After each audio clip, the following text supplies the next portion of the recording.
Bom, rapaziada, estamos incrédulos pós ver o vídeo do Gaveta falando sobre o filme Guerra dos Mundos, aquela merda absoluta. Mas vamos agora ver o vídeo do nosso querido mano Pedro Loss, que ele vai trazer porque tudo quebra tão rápido hoje em dia. Vambora pro vídeo, não esquece de se inscrever no canal, deixar o like, comentar e compartilhar. E vambora. Você já teve a sensação de que os produtos que você compra estragam cada vez mais rápido? Parece que nada é feito pra durar hoje em dia. Não é só impressão sua. Esse é um fenômeno real, e ele tem nome e sobrenome: obsolescência programada. Capitalismo. De maneira simplificada, as empresas diminuem de propósito a qualidade dos produtos para que eles quebrem mais rápido. E aí você precisa comprar um novo em não muito tempo. Vulgo capitalismo. Mas até que ponto isso é verdade? Será que existe mesmo uma grande conspiração das empresas por trás disso tudo? E se eu te dissesse que em alguns casos a obsolescência programada é tão bem pensada que um produto não precisa nem quebrar para você querer comprar outro? A gente precisa conversar. Ih, A caralho. obsolescência programada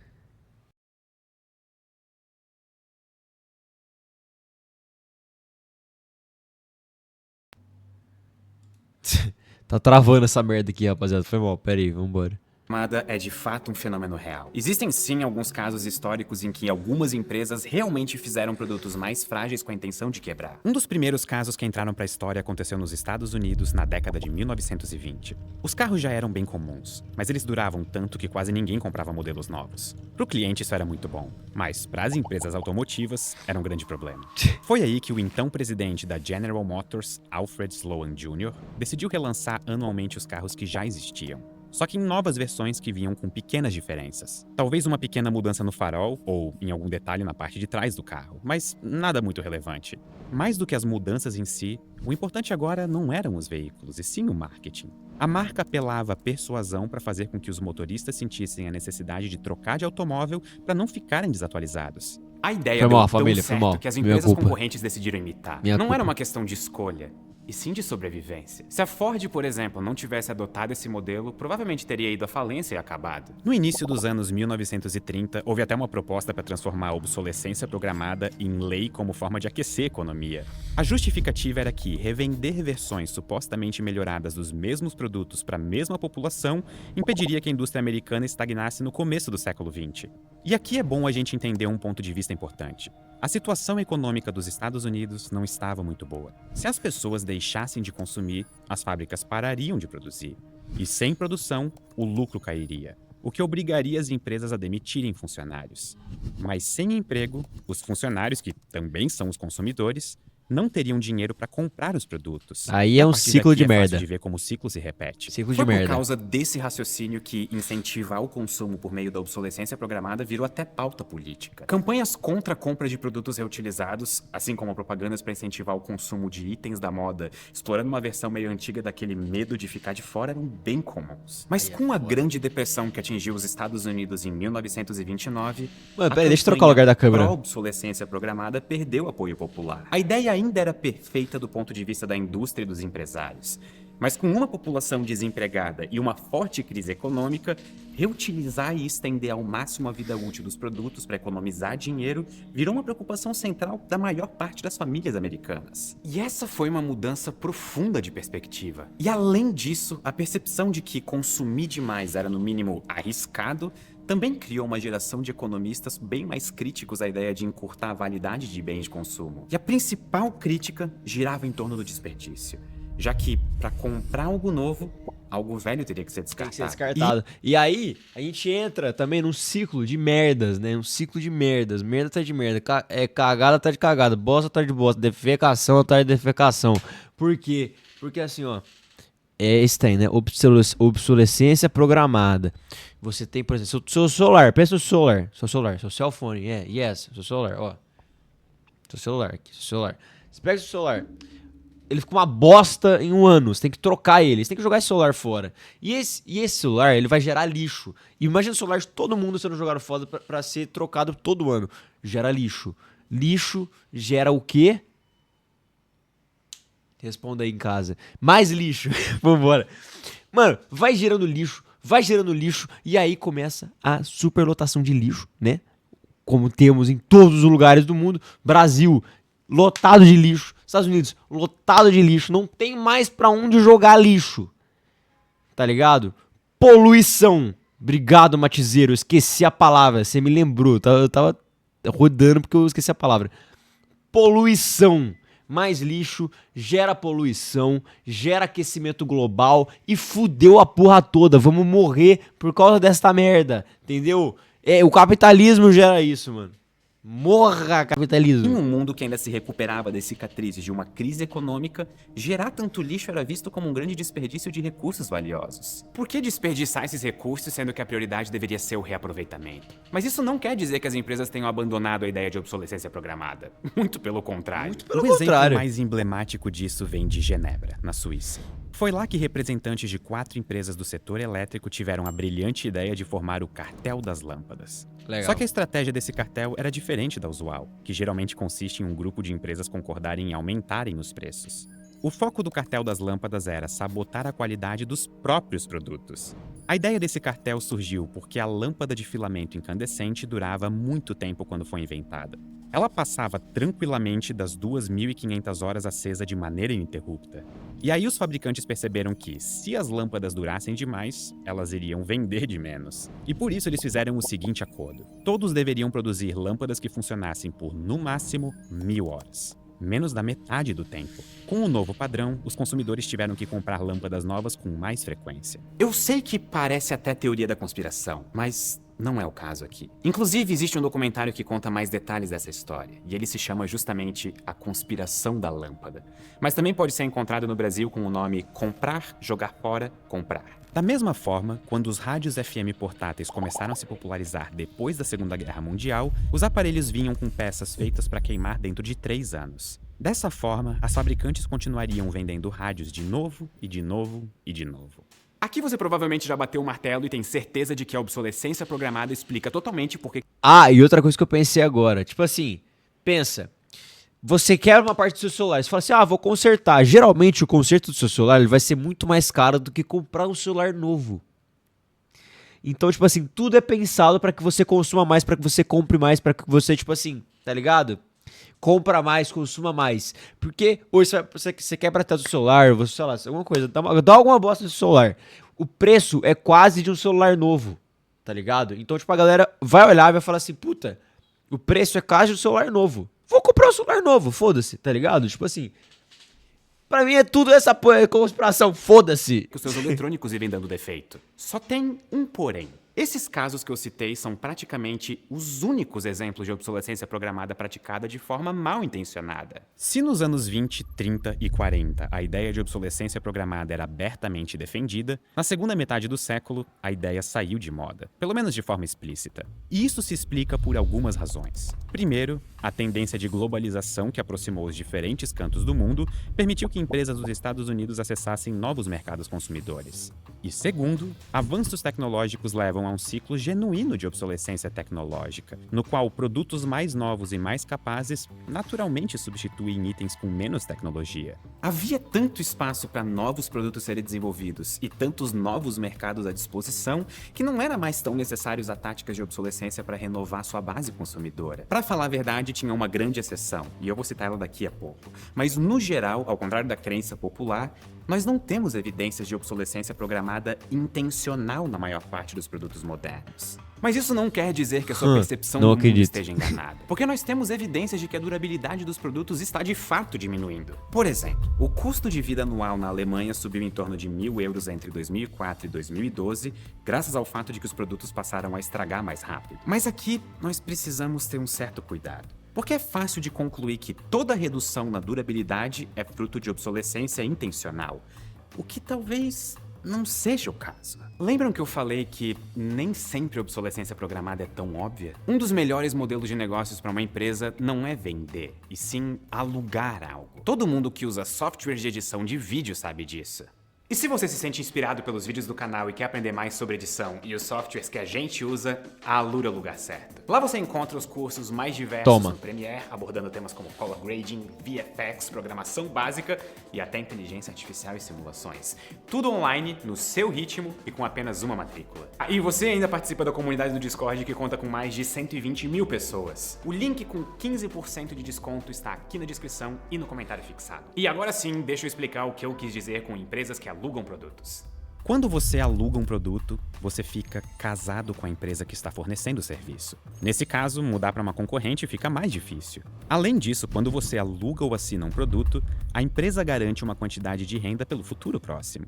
E essa renda resiste às flutuações usuais de oferta e demanda. E dependendo do que você estiver alugando e da sua carreira, você até vai acabar gastando muito mais ao longo do tempo do que se tivesse que comprar uma licença de uso pro resto da vida, por mais cara que ela fosse. A questão é que a maior parte das pessoas não está disposta a alugar um rádio, ou um celular, ou um carro. Eu no meu 8º teste, graças a Cap. Sem contar que em muitos países é simplesmente proibido alugar coisas como eletrodomésticos, justamente para incentivar a concorrência entre empresas. Então, de acordo com um artigo sobre obsolescência programada escrito por Jeremy Barlow em 1986, a obsolescência programada é uma tentativa de replicar um modelo de alugar produtos, só que sem alugar produtos de fato. Primeiro, os consumidores tendem a se manter comprando sempre da mesma marca. Então, se uma empresa conseguir impor um ciclo de consumo através de obsolescência programada, fazendo produtos que ficam fora de moda ou têm baixa durabilidade, isso é vantajoso para a empresa. Da mesma forma que alugar algo garante renda no futuro, vender algo que vai precisar ser atualizado logo em seguida também aumenta a chance da empresa receber mais dinheiro. Ou seja, desprezar a durabilidade e facilidade de reparo de produtos é economicamente vantajoso para muitas empresas. Então, ao invés de gastar o tempo de engenheiros e designers desenvolvendo um celular tijolão que vai durar 20 anos, dá para gastar esses mesmos recursos fazendo um celular mais da moda. Você deixa de investir em durabilidade e passa a investir em novidades constantes. E aqui vai um exemplo. Nos anos 90 e 2000, baterias de celulares eram peças que podiam ser trocadas. Quando davam defeito, era só trocar a bateria e não o celular inteiro. Mas há algum tempo, as baterias foram integradas no celular. Elas ficaram menos acessíveis, reparar é mais difícil e reduziram a vida útil dos aparelhos. A justificativa oficial para a mudança não é prejudicar o consumidor, e sim fazer celulares mais finos e bonitos. Encurtar a vida útil não era o objetivo central da mudança, mas acabou sendo meio que um efeito colateral que para a marca era bem-vindo. E até onde nós entendemos, é assim que a maior parte da obsolescência programada acontece na prática. Ela é uma consequência conveniente e não um plano friamente calculado. Mas, é claro, existem exceções. Lembram que eu falei que tinha um grande exemplo de obsolescência programada intencional no mundo moderno? Na verdade, são dois. O primeiro são as impressoras, ou mais especificamente, o cartucho de tinta. Você sabia que alguns deles vêm com um chip que serve para bloquear o funcionamento depois de um determinado número de impressões? Nem fudendo. E isso acontece mesmo que ainda haja tinta lá dentro. Ou seja, sabe aquela sensação de que o cartucho já acabou e você não imprimiu quase nada? Pois então, eu preciso dizer que não é só impressão sua. Um segundo exemplo de obsolescência programada moderna é a arte de dificultar os reparos. Várias empresas que vendem eletrônicos acabam exigindo que os produtos sejam reparados somente com empresas associadas a elas. Além disso, ao invés de usar parafusos e porcas comuns, algumas empresas usam versões mais raras de alguns componentes que precisam de ferramentas como chaves de fenda especializadas para serem removidas. No fim, isso cria obstáculos desnecessários para um conserto que seria muito fácil. Outro exemplo são os produtos vendidos com softwares proprietários, ou softwares não livres, que podem desabilitar o produto. Esse é o caso de alguns tratores agrícolas inteligentes. Esses tratores operam quase que automaticamente, mas muitos vêm com uma cláusula de que só podem ser consertados por representantes da marca que vendeu o trator ou por uma oficina autorizada parceira. Por isso, quando produtores rurais consertavam o próprio trator, a marca simplesmente usava o software para bloquear remotamente o veículo. Isso, inclusive, fez com que alguns fazendeiros começassem a hackear ou destravar os próprios tratores para burlar essas imposições. Impor barreiras ou custos elevados para reparar produtos é a expressão moderna mais presente da obsolescência programada. E para combater isso, alguns grupos lutam pelo chamado direito ao reparo. E esse é um movimento internacional que busca garantir que os compradores tenham o direito de consertar por conta própria os produtos que eles adquiriram. E eu acho meio bizarro ter que falar isso em voz alta em 2025.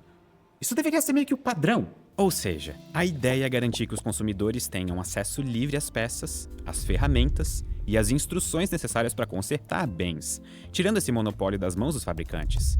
Em alguns casos, o direito ao reparo já existe e é bem natural. Se o pneu do seu carro furar, você pode comprar um step novo e trocar por conta própria. Você não precisa trocar de carro por causa disso. A ideia é replicar isso para itens como um celular. E não precisar trocar o aparelho quando só uma parte dele apresentar o problema. E essa não é só uma questão de economia pessoal. Facilitar acesso a reparo reduziria a quantidade de lixo eletrônico. E por falar nisso, Que conveniente! Essa era exatamente uma discussão que eu queria que a gente tivesse. Em um período de 10 anos, a humanidade produziu quase 500 megatoneladas de entulho proveniente de celulares e computadores de... Que eu falei mais cedo, né? Que eu falei mais cedo? Eu sei que você que tá vendo esse vídeo, você julgou que eu tava me embananando nas palavras, mas eu falei tudo isso.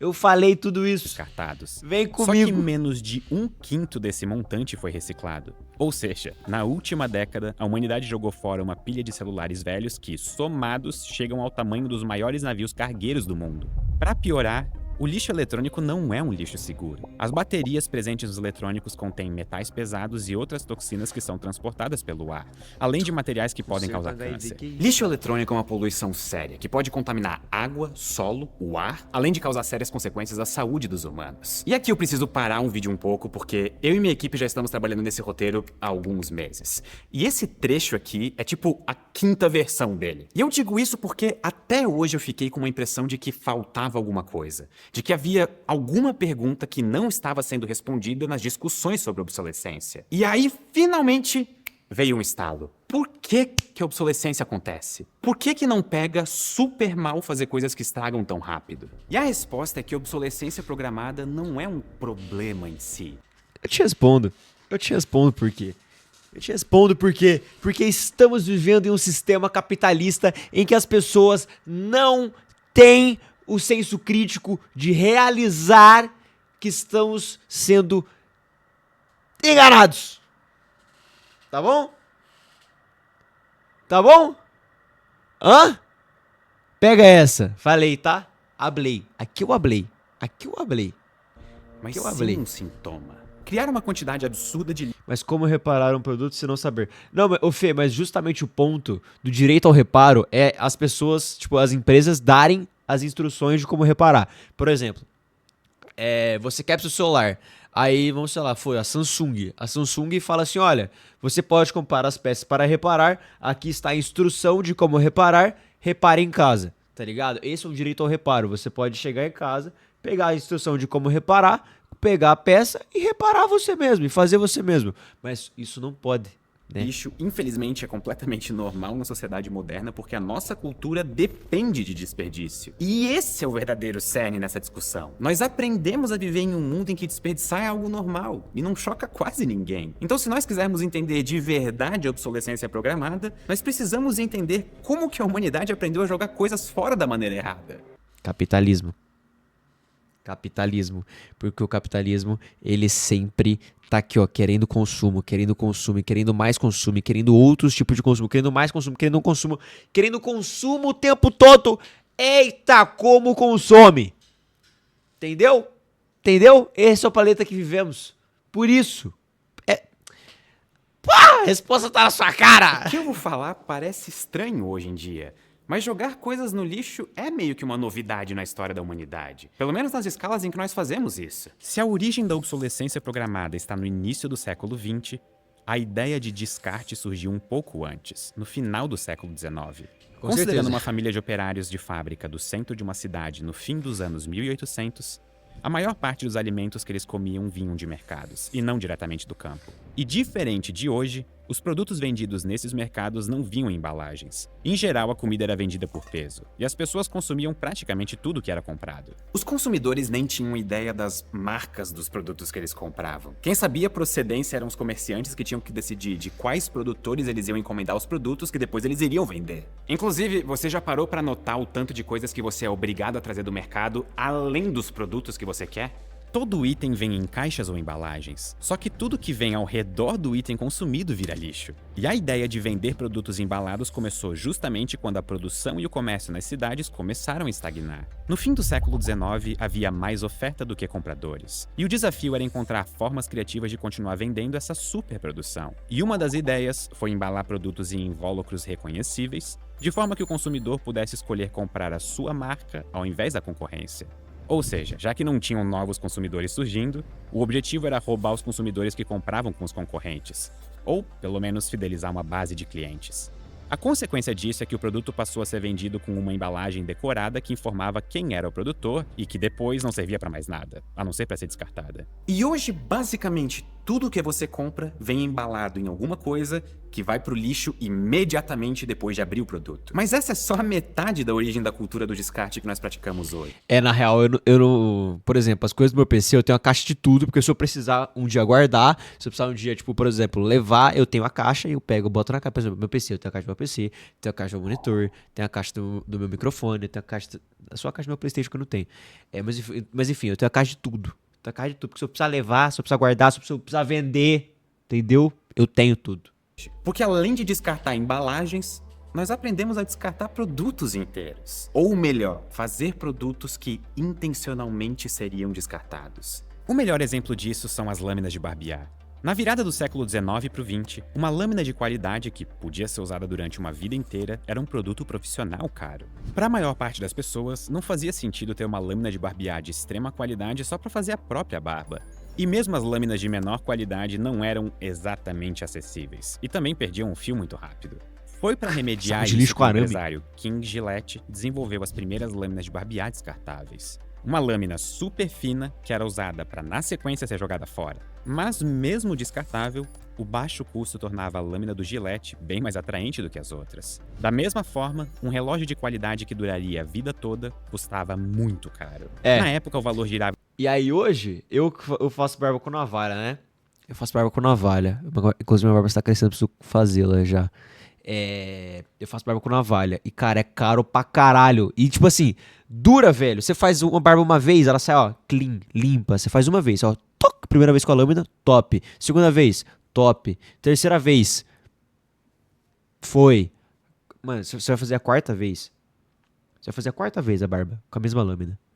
Já sai uma bosta. Já sai uma merda. Fica difícil de fazer a barba, tipo assim, no quarto uso. Tá ligado? No quarto uso. Por exemplo, eu às vezes faço dia sim, dia não, tá ligado? Às vezes eu faço dia sim, dia não. Live lavando a barba. Eu faço a barba dia sim, dia não. Ou de 3 em 3 dias, enfim. E cara, eu preciso trocar toda hora. E é caro. Tá ligado? Caro. Em torno de $10, que hoje equivaleriam a R$1.500. A partir disso, a empresa de relógios Ingersoll criou o relógio de $1.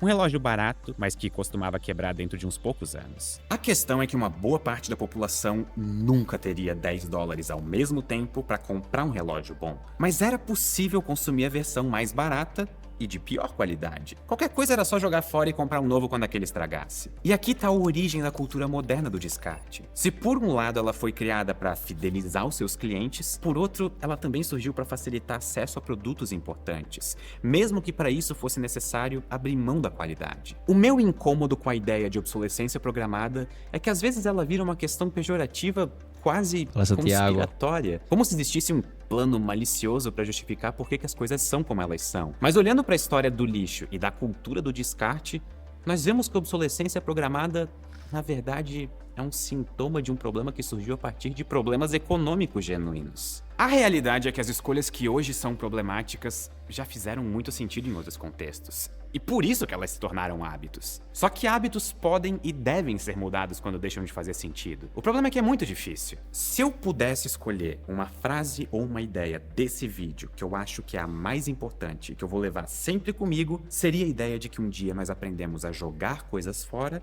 e aceitar a quantidade de lixo produzida como uma consequência natural. Mas se isso foi um comportamento aprendido, então também é verdade que nós podemos desaprender isso. Mas e na sua opinião? Qual é o maior exemplo de obsolescência programada? A minha opinião é que não vai acontecer. A gente não vai desaprender a fazer isso. Por quê? Porque não vai ter como. Não vai ter como. Porque as empresas não vão deixar isso. Porque o sistema que nós vivemos não irá possibilitar com que nós façamos isso, tá ligado? Porque, por exemplo, a gente precisa trocar de celular, porque o celular vai começando a ficar uma bosta, vai começando a travar, vai começando a ficar uma bosta. Tem hora que você não consegue atualizar mais o celular, por exemplo, meu celular. A próxima, eu acho que, tipo, daqui a uma atualização do iOS, eu vou ter que trocar de celular, porque ele não vai mais atualizar. Ele vai estar fora da lista de celulares que podem ser atualizados, tá ligado? Tipo assim, aí eu vou ser obrigado a trocar meu celular, porque a Apple vai tirar o meu celular da lista de celulares que vão ser atualizados. Tá ligado? Tipo, Eu acho que isso não vai acontecer, nunca. Porque as empresas não vão deixar isso acontecer, tá ligado? Não vão deixar isso acontecer. Jamais. Jamais. Só se tiver, mano, uma revolução global. Aí o bagulho vai ficar louco, tá ligado? Vai ficar louco. Beijo pra vocês, hein? Tamo junto. Se inscreve no canal, deixa o like, comenta e compartilha aí. Falou!